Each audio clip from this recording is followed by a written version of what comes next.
This is Queued Up, where we amplify the voices of educators with the science, soul, and story shaping education. Welcome to Queued Up, where science, soul, and stories come alive in education. I am Tracy Lynn, and today I get to introduce someone who is both a powerhouse and a hometown hero. She currently lives here in Kansas City, and she's the Assistant Director of Secondary Special Education for the KC Public Schools.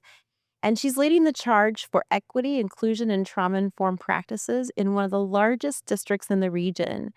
I am so excited to welcome Michele Tolson to the show. Welcome. Thank you. You're welcome. And I know when you heard that a little bit ago, you were like, that's too much. Sure. But it's not. And the reason it's not too much is you don't always get to see from the outside in of what you're doing. And I've got the privilege of watching you in action and seeing the story come alive. And that's the reason I said, I have to have her on the show. She has to come and talk about what she's doing. Well, thank you for inviting me. Absolutely. So I'm just going to get right into really hitting in on what I want to talk about what I've seen Okay. that you've done that to me is outstanding. And one of the purposes of what we do at Queued Up is we want to make sure the story is being told because we hear a lot of negative things about education and the stories are impactful. Okay. And so the where I would like to start is talking about you live in the community that you serve in. Why is that important to you? Well, I I guess it would go back a few years. So when I grew up in Columbia, Missouri, and I went to a really small country school where myself and my sister and just a few other kids were the only Black children in the building. And so with that, there was a little bit of a struggle that happened with just feeling like we were worthy of being there, were capable of learning. Um, and so I think that that made me passionate about making sure that students felt like they were welcome, that people wanted them to be in school, that they were capable of learning.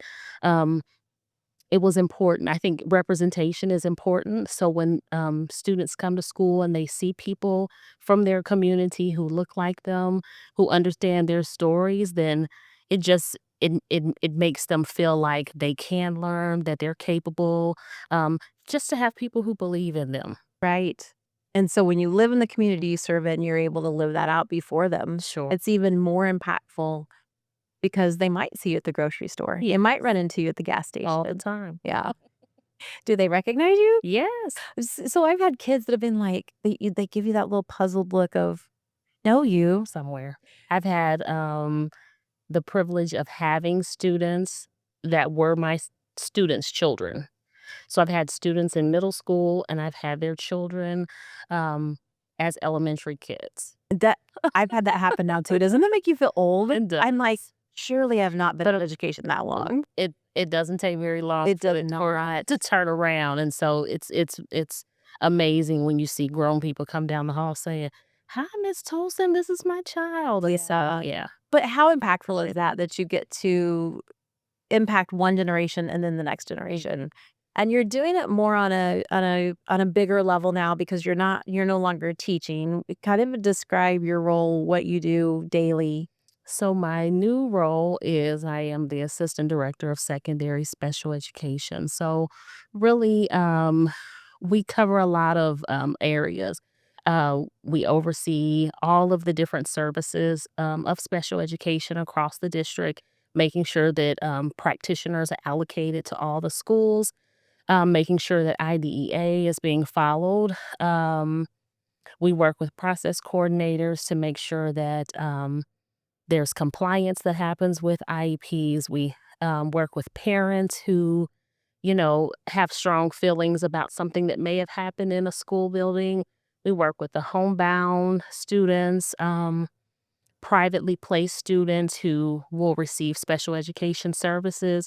So there's just a lot of things that that are all under the umbrella of special education. I was just thinking that's a long list. That's a long list. Yeah, that's a lot of responsibility. And then, of course, we're battling the national shortage of special education Oh, yeah. teachers.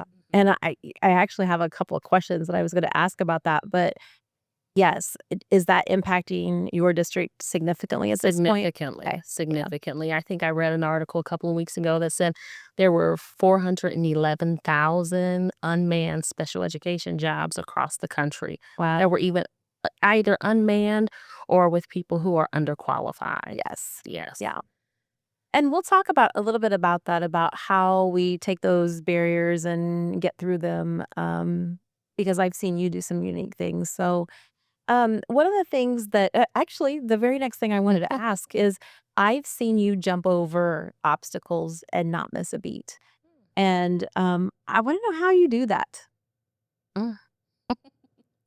You know what? I think that I naturally have a calm demeanor, so Hmm. I try to think through situations instead of always reacting. And then I just know that there's always going to be a situation, and so the best thing that we can do is figure out a way to work through it.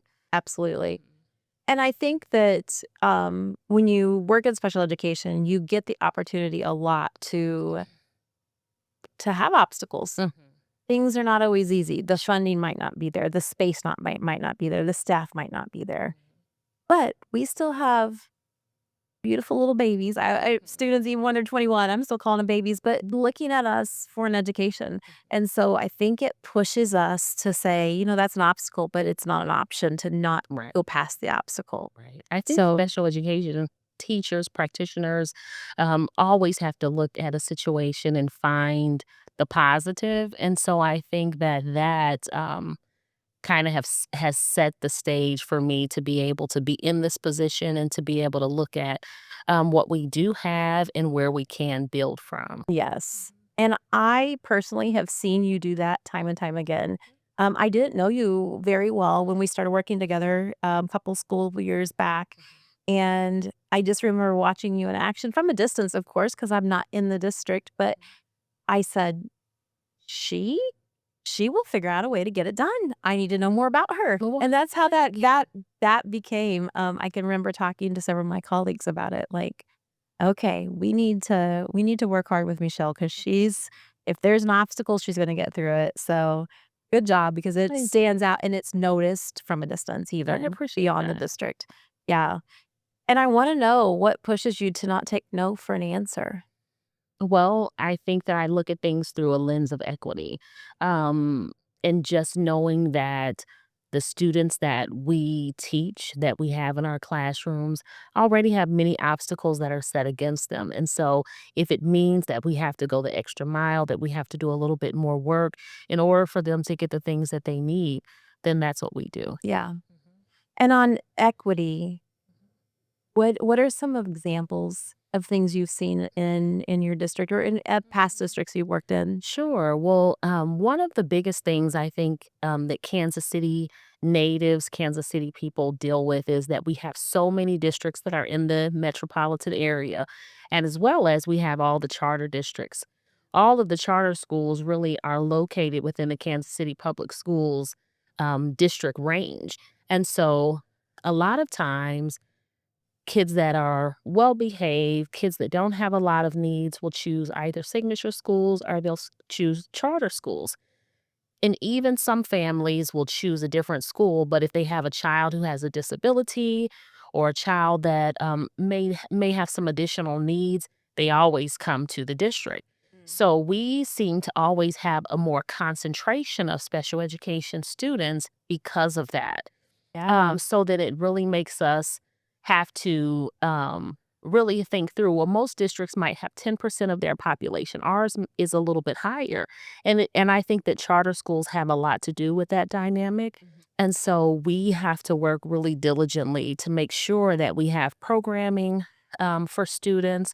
And then, of course, we also have a lot of new Americans that come to our districts. We have a lot of students who have never had an experience with school at all, um, that come to us as kindergartners, and we, have to expedite things to get things going, to get kids in the right places, to get the services that they need.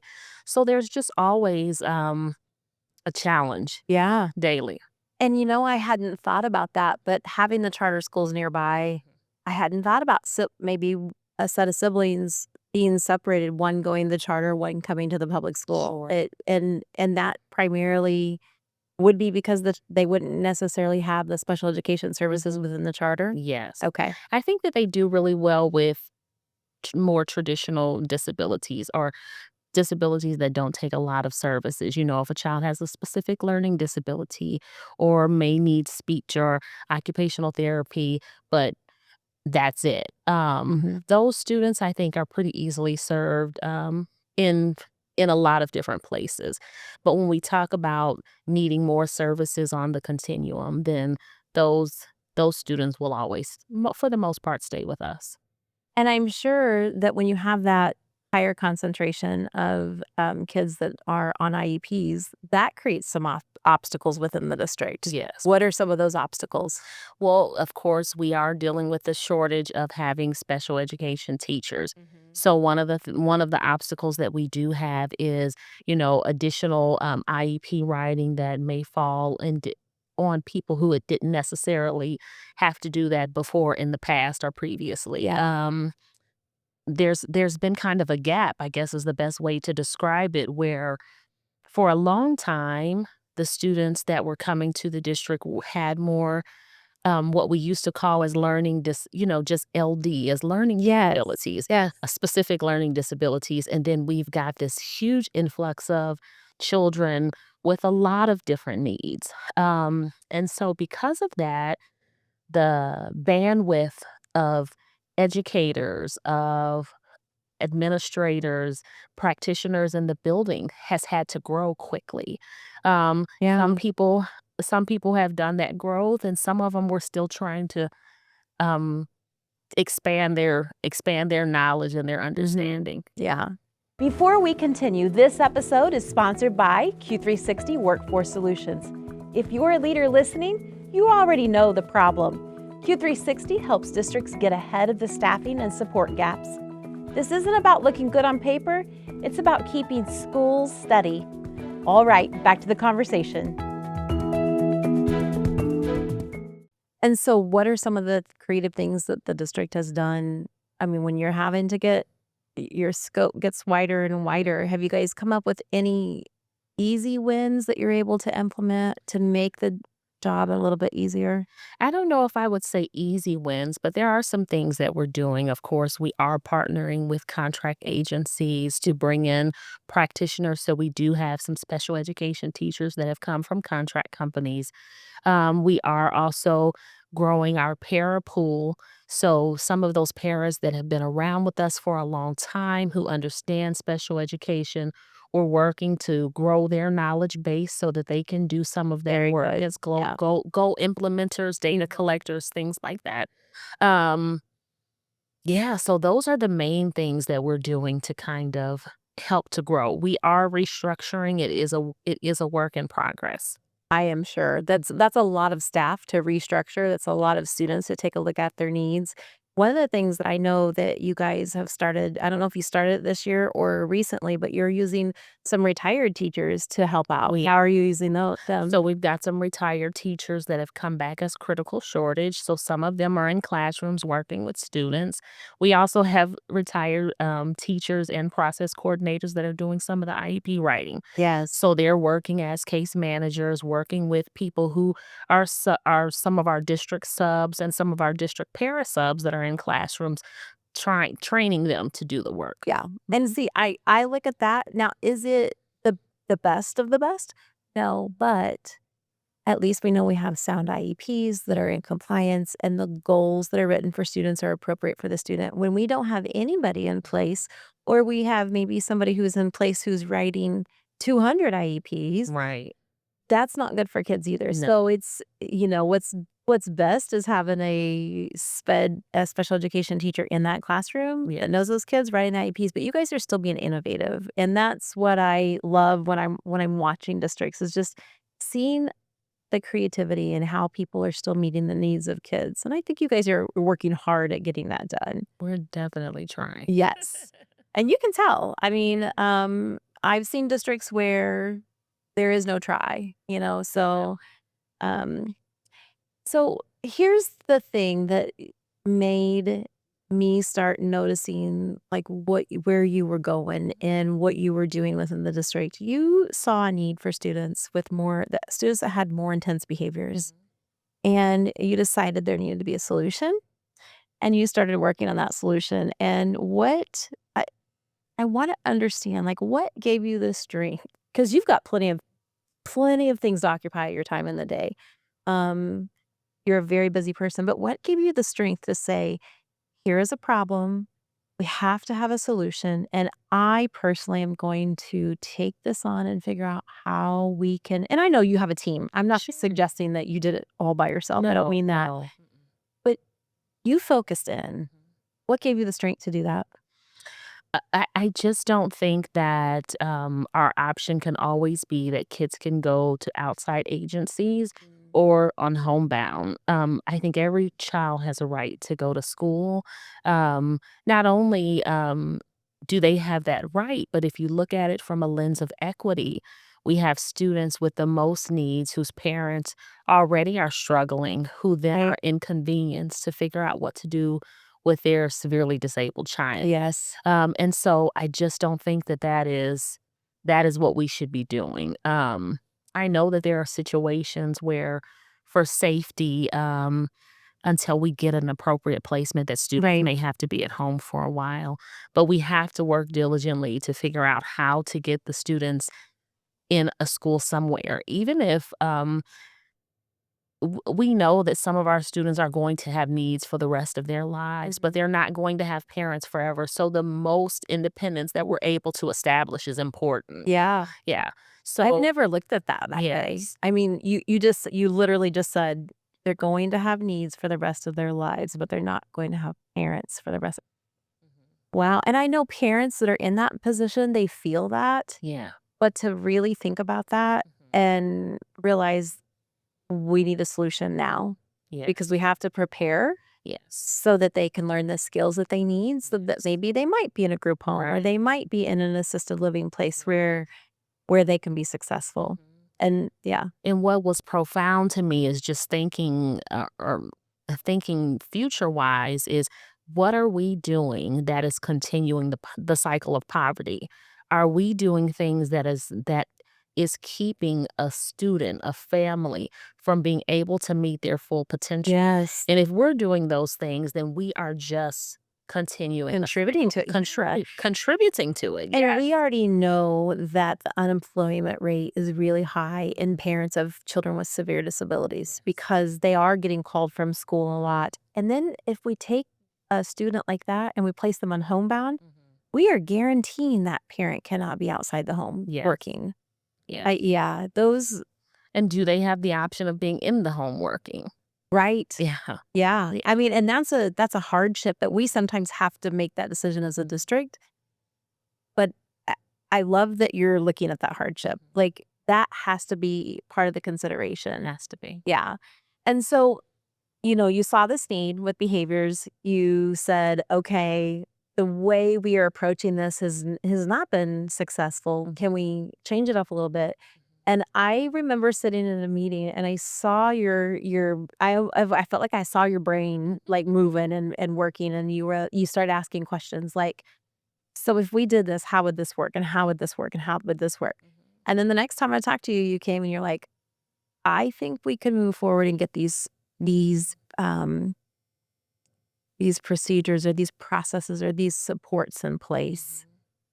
From that conversation when we started talking to when we had the second conversation, what did you go through? Where was your brain? Yeah, I'm very much a where the rubber meets the road kind of person. So if I'm given a situation and I know what it is that we need, how much can we accomplish without going over what it is that we're allocated to. Yes. So that's always my thought. Like if I'm given the parameters and I'm told this is how it has to be done, how can I take what I feel needs to be done and have it fit in that box? Yeah.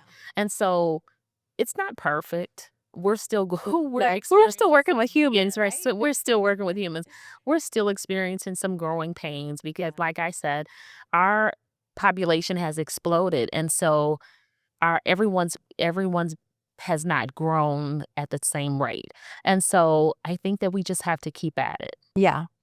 And how do we get people who've not been in the career very long to keep at it? If I knew that, oh my To be a millionaire, would you start millionaire. selling Yeah. that I solution? just think that we are we're at a different generation of people, and we've got to figure out, and I definitely will say that I haven't figured it out yet, is what does it take to make someone fully invest? Yeah. Um, you know, I think that there definitely needs to be some reform around special education. Special education teachers are not just regular teachers, you know. The things that you deal with on a daily basis is not the same things that a teacher of ELA experience, Right. not a teacher of music experiences. It's completely different. Completely different. Completely different, and so I think that there's a couple of things that we have to do. We have to make, our upper leadership in school districts aware, of what goes on in some of our classrooms, really to have, kind of a bird's eye view of the amount of work that goes into it, Yeah. and then maybe with that, um, districts will start to be more creative on how Mhm. they staff. But, yeah, if I knew the answer. Yeah, it's tough, and I think that we somehow had to figure out how to tap into that passion Mhm. and let people fill their cup, Yeah. for lack of better words. They need to walk out at the end of the day feeling like, "I made a difference." Mhm.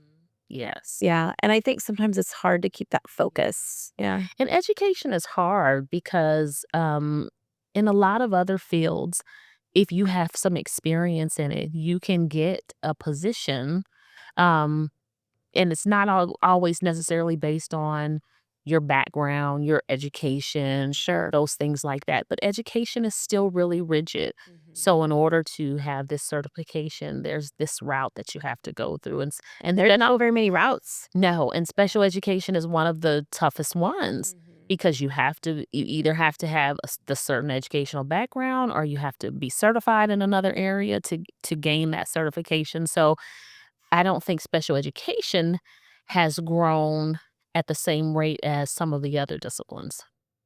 Yeah, that makes sense, and then when you take that information and you know that you're gonna be writing lesson plans like other Mhm, teachers do. mhm.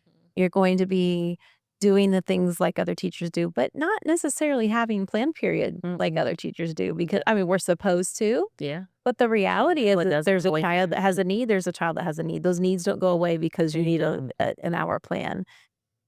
So you put all that together and it's more obstacles, more barriers. Yeah. And so, like, when I see somebody pushing through those barriers, I'm like, "Okay, let's talk. What are you doing?" I recently got an opportunity to speak with Alicia De Lorenzo.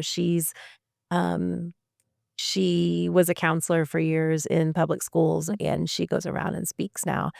And what she talked about was to be a game changer Mhm, in education, we have to look around and see who's doing it well mhm. and listen to them. Go and watch and listen to them. I agree. Yeah, and Mhm, I thought that's simple, mhm. but so true.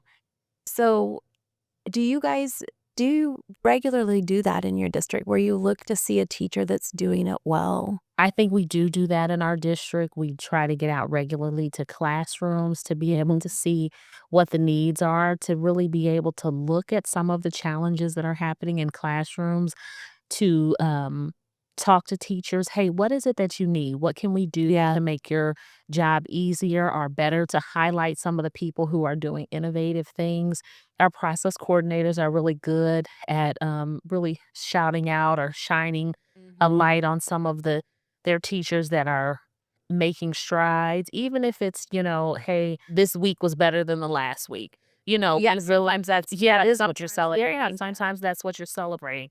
So I will say that that is something that we do strive to do. Good, and, talk about celebrating the little things. I remember I used to teach early childhood special education, and I just happened to do it in the district I was in. It was located within, like, district office, so central office. And I remember, which is an interesting combo, but Yeah. that's where we were, and I remember walking down the hall one day, and the superintendent said, "So how's your day going?" And I said, It's going so good. So and so stacked 3 blocks." And he said, "You know what?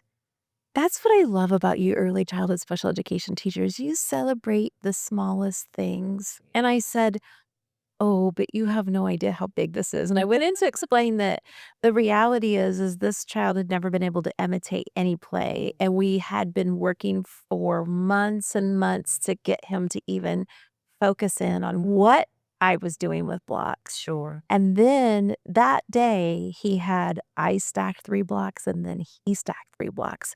And this was no less than 9 months in the works. And I'm like, "So stacking 3 blocks seems Yes. little to you. It's Massive. monumental over here." So I love that Yes. you guys are honing in and being like, "Let's celebrate the little things," because the little things are what matter. They are. It's those little bitty Mhm. wins day in and day out. Especially in special Yes. education. Yes. Yeah. We don't always see the big wins, but Nope, the small ones are important. nope. And, there's gonna be times where you will see your students in the community, 5 years down the road, and they're not gonna remember you. Mhm. But so getting to celebrate those little wins when they happen and yeah, Sure. that's why I like doing what we do. What's the biggest challenge you see right now in KC for special education? I think our biggest challenge is our transfers happen all through the year. Mm, Um, and sometimes we will receive a child that we don't have a placement for. And so those are some of our biggest challenges is that yeah. we do experience a large number of transfers that at the beginning of the school year Mhm. will explode. They'll slow down a little, and then it happens again second semester. So you can imagine as we get into the school year and classrooms are pretty set, routines are set, kids are working, Yeah. and then you get an influx of students. So it's ever changing. Yeah. So I think that, that's hard for people. Change is hard. Absolutely. And then, it takes you so long to get to know the kids and get Yes. the routine established and to work through Yes. the behaviors that might be present when you're Mhm. establishing routines and you just get Mhm. into a little like a good place where you can maybe rest a little bit and Mhm. then Yeah. a new student walks in. And so it breaks our hearts sometimes when we have to, put more students than we would like into a classroom, maybe add some support people to try to close that gap. Mhm.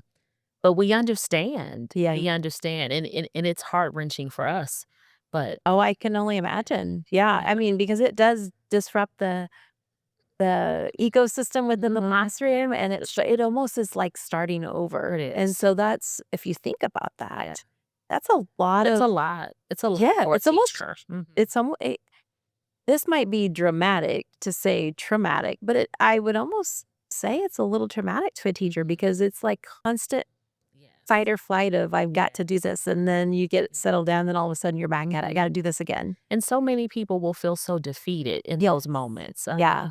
Yeah, And then we don't have since we are short-staffed, we don't always have enough time to be definitely. able to prepare for Mhm. that. So, yeah.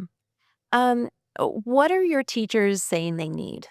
I think our district does a really good job of allowing teachers to purchase a lot of the things that they need as far Mhm. as resources and sensory items and things like that. So I wouldn't say that that is the biggest need.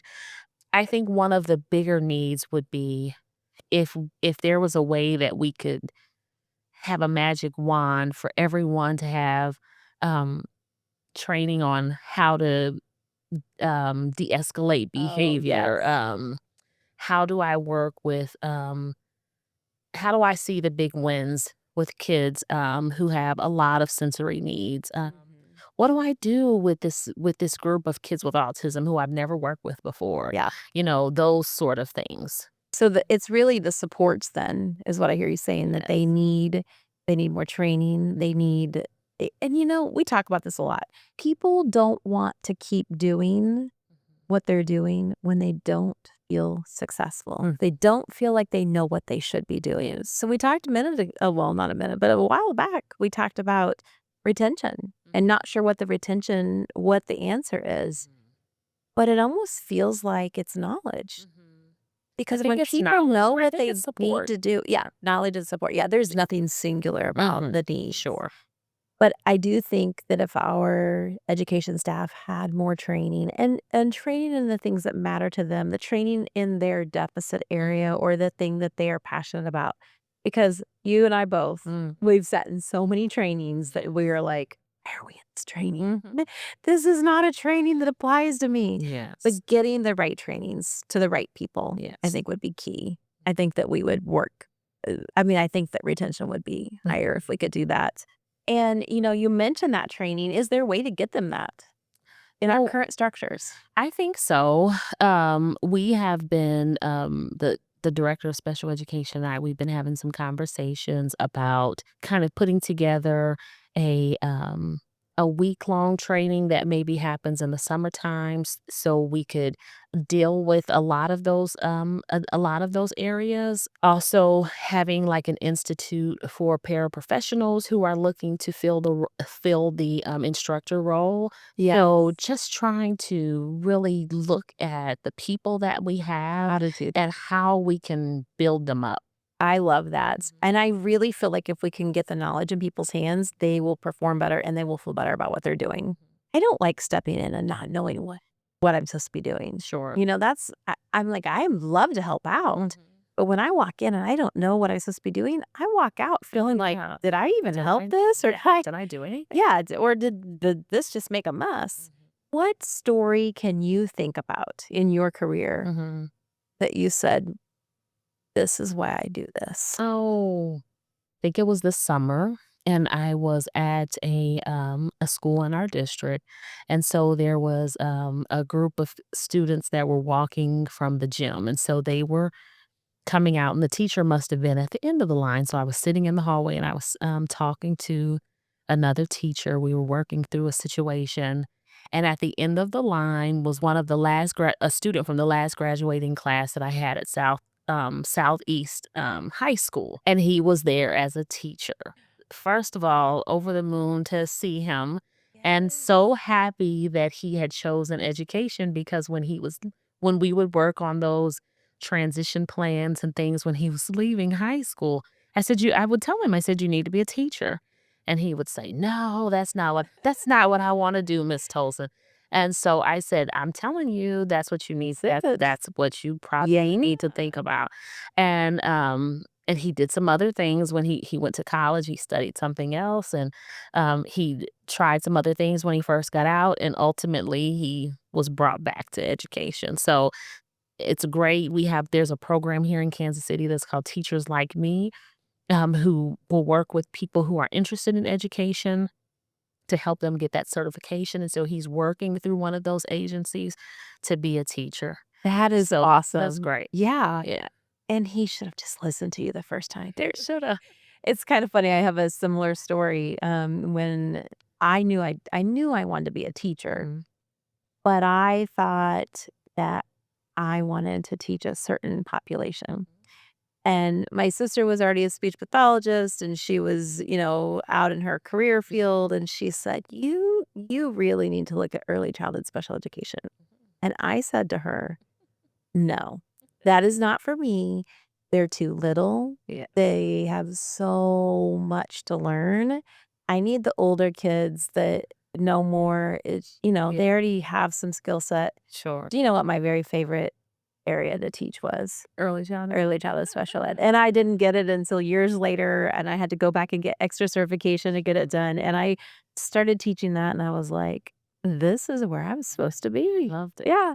So, we don't always listen the first time through, but if we find our path, we get Yes, there. you find your Yeah. path. You land where you're supposed to. So tell me this, Mm.